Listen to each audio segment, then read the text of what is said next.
Section 1. Introduction.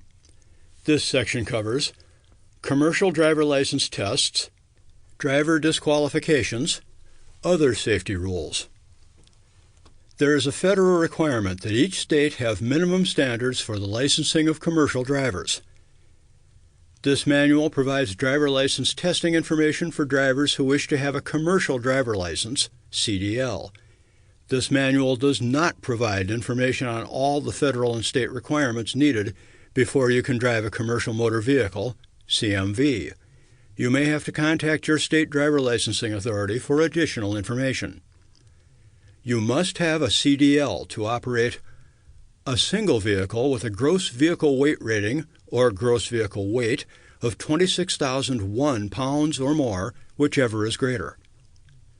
A combination vehicle with a gross combination weight rating or gross combination weight of 26,001 pounds or more, whichever is greater, provided the towed unit has a gross vehicle weight rating or gross vehicle weight of 10,001 pounds or more, whichever is greater. A vehicle designed to transport 16 or more passengers, including the driver. Any size vehicle that requires hazardous material placards or is carrying material listed as a select agent or toxin in 42 CFR Part 7.3. Federal regulations through the Department of Homeland Security require a background check and fingerprinting for the hazardous materials endorsement. Contact your local Department of Driver Licensing for more information. Your state may have additional definitions of CMVs. To get a CDL, you must pass knowledge and skills tests. This manual will help you pass the tests. This manual is not a substitute for a truck driver training class or program. Formal training is the most reliable way to learn the many special skills required for safely driving a large commercial vehicle and becoming a professional driver in the trucking industry. Figure 1.1 helps you determine if you need a CDL. Figure 1.1 is a flowchart.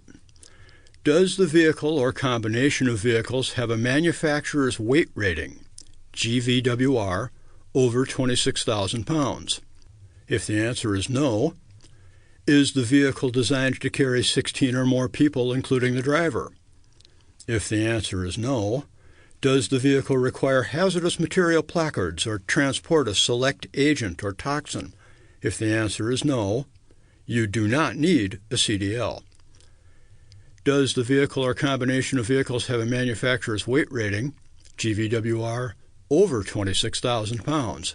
If the answer is yes, is the vehicle a combination vehicle towing a unit over 10,000 pounds, GVWR?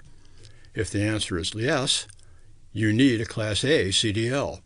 If the answer is no, does the single vehicle have a GVWR over 26,000 pounds? If the answer is yes, you need a Class B CDL. If the answer is no, is the vehicle designed to carry 16 or more people, including the driver? If the answer is yes, you need a Class C CDL. If the answer is no, does the vehicle require hazardous material placards or transport a select agent or toxin? If the answer is yes, you need a Class C CDL. If the answer is no, you do not need a CDL. Note, a bus may be Class A, B, or C, depending on whether the GVWR is over 26,001 pounds or is a combination vehicle. Continuing with the text. 1.1 Commercial Driver License Tests. 1.1.1 Knowledge Tests. You will have to take one or more knowledge tests depending on what class of license and what endorsements you need. The CDL knowledge tests include the General Knowledge Test taken by all applicants, the Passenger Transport Test taken by all bus driver applicants, the Air Brakes Test, which you must take if your vehicle has air brakes, including air over hydraulic brakes, the Combination Vehicles Test, which is required if you want to drive combination vehicles, the Hazardous Materials Test, required if you want to haul hazardous materials or waste in amounts that require placarding, or any quantity of a material listed as a select agent or toxin in 42 CFR 7.3, The tanker test, required if you want to haul a liquid or liquid gas in a tank or tanks rated more than 119 gallons and an aggregate capacity of 1,000 gallons or more. The doubles and triples test, required if you want to pull double or triple trailers. The school bus test, required if you want to drive a school bus. 1.1.2 Skills tests. If you pass the required knowledge test or tests and hold the commercial learner's permit a minimum of 14 days, you can take the CDL skills tests. There are 3 types of general skills that will be tested: pre-trip inspection, basic vehicle control, and on-road driving. You must take these tests in the type of vehicle for which you wish to be licensed. Please note, any time the vehicle is in motion, all occupants must wear a seatbelt. Failure to do so will result in a failed test. Pre-trip vehicle inspection. You will be tested to see if you know whether your vehicle is safe to drive. You will be asked to do a pre-trip inspection of your vehicle and explain to the examiner what you would inspect and why. Any vehicle that has components marked or labeled cannot be used for the pre-trip inspection test. Basic vehicle control. You will be tested on your skill to control the vehicle. You will be asked to move your vehicle forward, backward, and turn it within a defined area. These areas may be marked with traffic lanes, cones, barriers, or something similar. The examiner will tell you how each control test is to be done. On-road test. You will be tested on your skill to safely drive your vehicle in a variety of traffic situations. The situations may include left and right turns, intersections, railroad crossings, curves, up and down grades, single or multi-lane roads, streets, or highways. The examiner will tell you where to drive.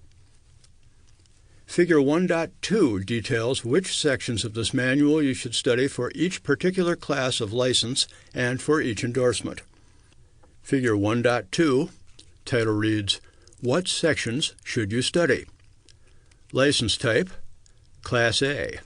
Sections to study, 1, 2, 3, 5.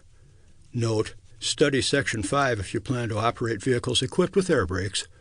Continuing with the table, 6, 11, 12, 13. License type, Class B. Sections to study, 1, 2, 3, 5. Note, study Section 5 if you plan to operate vehicles equipped with air brakes. Continuing with the table, 11, 12, 13. License type, Class C. Sections to study, 1, 2, 3, 5. Note, study Section 5 if you plan to operate vehicles equipped with air brakes. Continuing with the table, 11, 12, 13. Endorsement. Hazardous materials. Sections to study, 9, 11, 12, 13. Endorsement double and triple. Sections to study, 2, 3, 5. Study Section 5 if you plan to operate vehicles equipped with air brakes. Continuing with the table, 6, 7. Endorsement tank vehicles. Sections to study, 2, 3, 5. Note, study Section 5 if you plan to operate vehicles equipped with air brakes. 6, 8, 9. Endorsement passenger. Sections to study, 2, 3, 4, 5. Study Section 5 if you plan to operate vehicles equipped with air brakes. Continuing with the table, 11, 12, 13. Endorsement school bus. Sections to study, 2, 3, 4, 5. Note, study Section 5 if you plan to operate vehicles equipped with air brakes. Continuing with the table, 10, 11, 12, 13. Continuing with the text. 1.2 CDL disqualifications. 1.2.1 General. You may not drive a commercial motor vehicle if you are disqualified for any reason. 1.2.2 Alcohol, leaving the scene of a crash, and commission of a felony. It is illegal to operate a CMV if your blood alcohol concentration, BAC, is 0.04% or more. If you operate a CMV, you shall be deemed to have given your consent to alcohol testing. You will lose your CDL for at least 1 year for a first offense for driving a CMV if your blood alcohol concentration is 0.04% or higher, driving a CMV under the influence of alcohol or drugs, refusing to undergo blood alcohol testing, driving a CMV while under the influence of a controlled substance, leaving the scene of a crash involving a CMV, committing a felony involving the use of a CMV, driving a CMV when the CDL is suspended, causing a fatality through negligent operation of a CMV. You will lose your CDL for at least 3 years if the offense occurs while you are operating a CMV that is placarded for hazardous materials. You will lose your CDL for life for a second offense or subsequent major offense. You will lose your CDL for life if you use a CMV to commit a felony involving controlled substances. You will be put out of service for 24 hours if you have any detectable amount of alcohol under 0.04%. You will lose your CDL for at least 60 days for providing false information related to the issuance of a commercial permit or commercial license. You will lose your CDL for at least 1 year if convicted of fraud related to the issuance of a commercial permit or commercial license. 1.2.3 Serious traffic violations.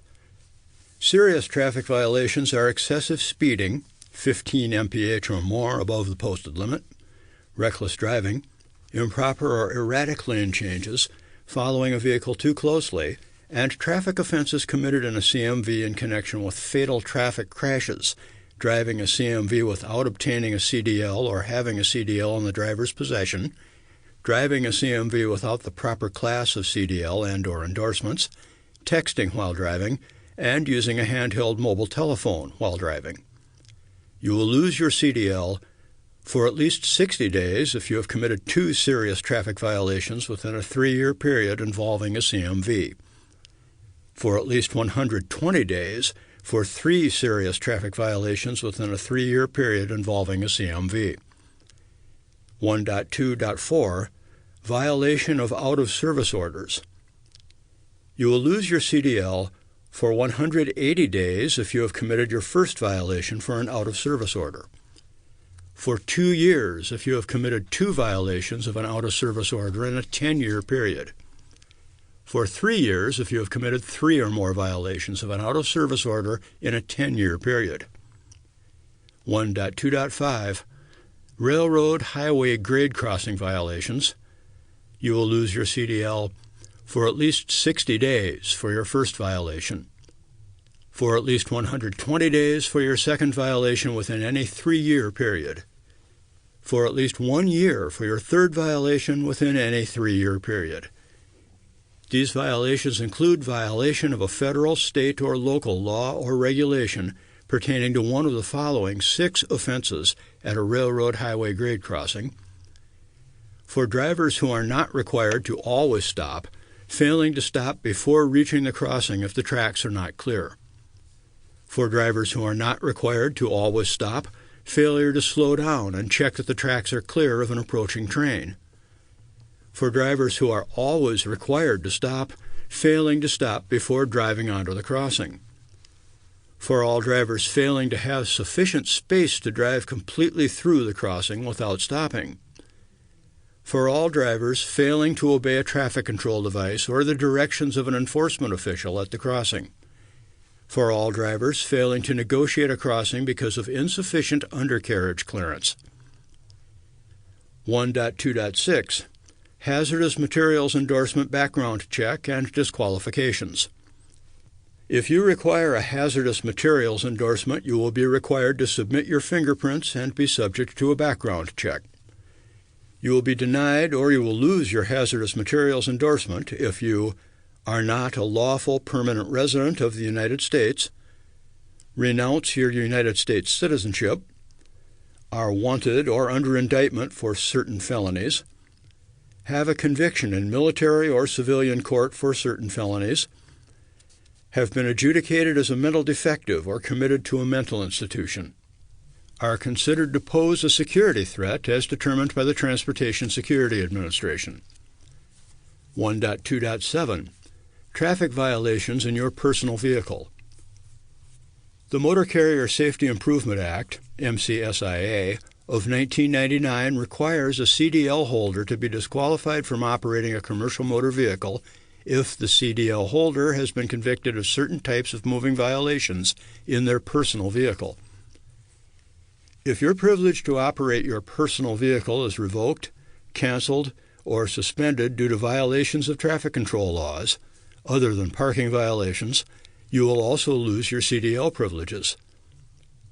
If your privilege to operate your personal vehicle is revoked, canceled, or suspended due to alcohol, controlled substance, or felony violations, you will lose your CDL for 1 year. If you are convicted of a second violation in your personal vehicle or CMV, you will lose your CDL for life. If your privilege to operate your personal vehicle is revoked, canceled, or suspended, you may not obtain a hardship license to operate a CMV. 1.3 Other CDL rules. There are other federal and state rules that affect drivers operating CMVs in all states. Among them are: you cannot have more than one license. If you break this rule, a court may fine you up to $5,000 or put you in jail and keep your home state license and return any others. You must notify your employer within 30 days of conviction for any traffic violations, except parking. This is true no matter what type of vehicle you are driving. You must notify your motor vehicle licensing agency within 30 days if you are convicted in any other jurisdiction of any traffic violation, except parking. This is true no matter what type of vehicle you are driving. You must notify your employer if your license is suspended, revoked, or canceled, or if you are disqualified from driving. You must give your employer information on all driving jobs you have held for the past 10 years. You must do this when you apply for a commercial driving job. No one can drive a commercial motor vehicle without a CDL. A court may fine you up to $5,000 or put you in jail for breaking this rule. If you have a hazardous materials endorsement, you must notify and surrender your hazardous materials endorsement to the state that issued your CDL within 24 hours of any conviction or indictment in any jurisdiction, civilian or military, for or found not guilty by reason of insanity of a disqualifying crime listed in 49 CFR 1572.103, who is adjudicated as a mental defective or committed to a mental institution as specified in 49 CFR 1572.109, or who renounces his or her U.S. citizenship. Your employer may not let you drive a commercial motor vehicle if you have more than one license or if your CDL is suspended or revoked. A court may fine the employer up to $5,000 or put him or her in jail for breaking this rule.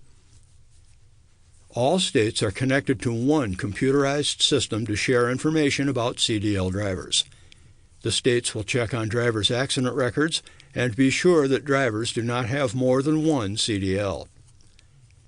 You must be properly restrained by a seatbelt at all times while operating a commercial motor vehicle. The seatbelt design holds the driver securely behind the wheel during a crash, helping the driver to control the vehicle, and reduces the chance of serious injury or death. If you do not wear a seatbelt, you are 4 times more likely to be fatally injured if you are thrown from the vehicle. Your state may have additional rules that you must also obey. 1.4 International Registration Plan, International Fuel Tax Agreement. If you operate a CDL-required vehicle in interstate commerce, the vehicle, with few exceptions, is required to be registered under the International Registration Plan, IRP, and the International Fuel Tax Agreement, IFTA. These federally mandated programs provide for the equitable collection and distribution of vehicle license fees and motor fuels taxes for vehicles traveling throughout the 48 contiguous United States and 10 Canadian provinces. Under the IRP, jurisdictions must register apportioned vehicles, which includes issuing license plates and cab cards or proper credentials, calculate, collect, and distribute IRP fees, audit carriers for accuracy of reported distance and fees, and enforce IRP requirements. Registrant responsibilities under the plan include applying for IRP registration with base jurisdiction, providing proper documentation for registration, paying appropriate IRP registration fees, properly displaying registration credentials, maintaining accurate distance records, and making records available for jurisdiction review. The basic concept behind IFTA is to allow a licensee, motor carrier, to license in a base jurisdiction for the reporting and payment of motor fuel use taxes. Under the IFTA, a licensee is issued one set of credentials, which will then authorize operations through all IFTA member jurisdictions. The fuel use taxes collected pursuant to the IFTA are calculated based on the number of miles, kilometers, traveled and the number of gallons, liters, consumed in the member jurisdictions. The licensee files one quarterly tax return with the base jurisdiction, by which the licensee will report all operations through all IFTA member jurisdictions. It is the base jurisdiction's responsibility to remit the taxes collected to other member jurisdictions and to represent the other member jurisdictions in the tax collection process, including the performance of audits.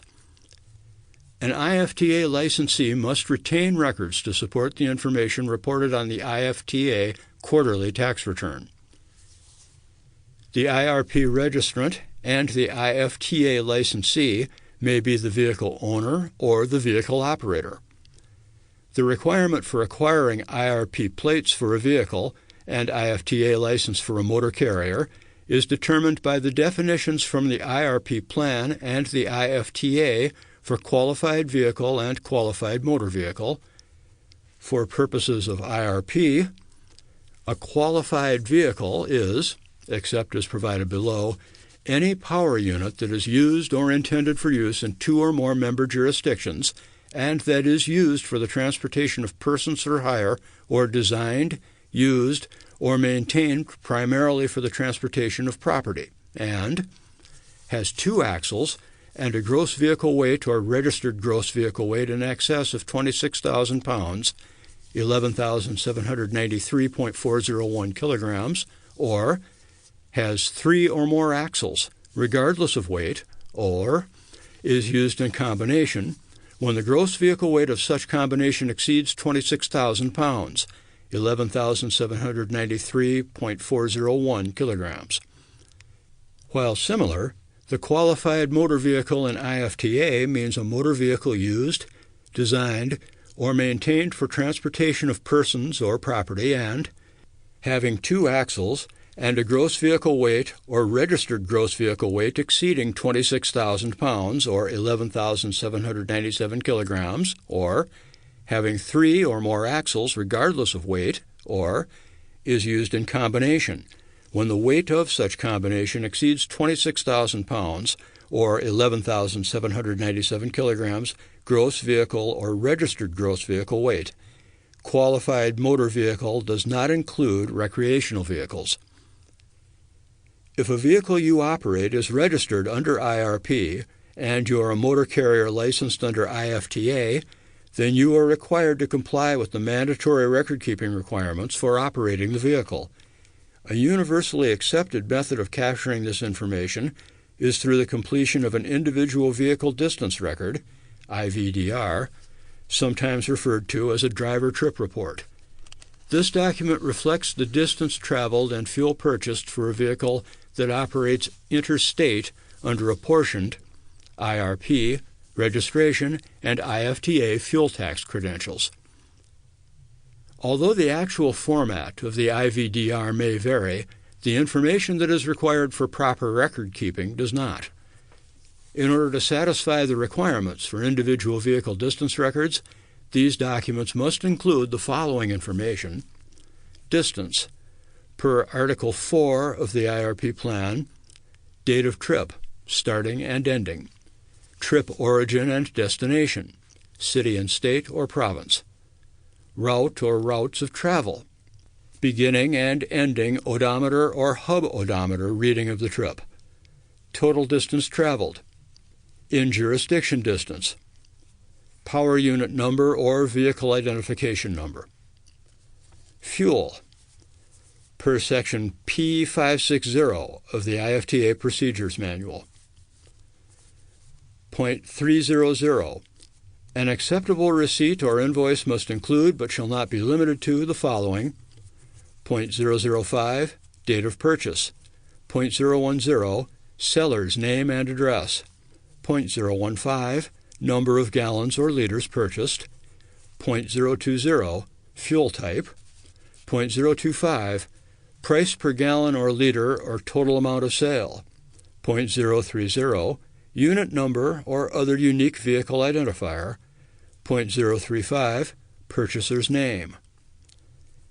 An example of an IVDR that must be completed in its entirety for each trip can be found in Figure 1.3 below. Each individual IVDR should be filled out for only one vehicle. The rules to follow when trying to determine how and when to log an odometer reading are the following: at the beginning of the day, when leaving the state or province, at the end of the trip or day. Not only do the trips need to be logged, but the fuel purchases need to be documented as well. You must obtain a receipt for all fueling and include it with your completed IVDR. Make sure that any trips that you enter are always filled out in descending order, and that your trips include all states or provinces that you traveled through on your route. There are different routes that a driver may take, and most of the miles may be within one state or province. Whether or not the distance you travel is primarily in one jurisdiction or spread among several jurisdictions, all information for the trip must be recorded. This includes the dates, the routes, odometer readings, and fuel purchases. By completing this document in full and keeping all records required by both the IRP and the IFTA, you will have ensured that you and your company are in compliance with all state and provincial laws surrounding fuel and distance record-keeping requirements. The IVDR serves as the source document for the calculation of fees and taxes that are payable to the jurisdictions in which the vehicle is operated, so these original records must be maintained for a minimum of 4 years. In addition, these records are subject to audit by the taxing jurisdictions. Failure to maintain complete and accurate records could result in fines, penalties, and suspension or revocation of IRP registrations and IFTA licenses. For additional information on the IRP and the requirements related to the IRP, contact your base jurisdiction motor vehicle department or IRP Incorporated, the official repository for the IRP. Additional information can be found on the IRP Incorporated website at www.irponline.org. There is a training video on the website homepage available in English, Spanish, and French. For additional information on IFTA and the requirements related to IFTA, contact the appropriate agency in your base jurisdiction. You will also find useful information about the agreement at the official repository of IFTA at http://www.iftacch.org/index.phpg. Figure 1.3, title reads, Individual Vehicle Mileage and Fuel Record, Example. Continuing with the text.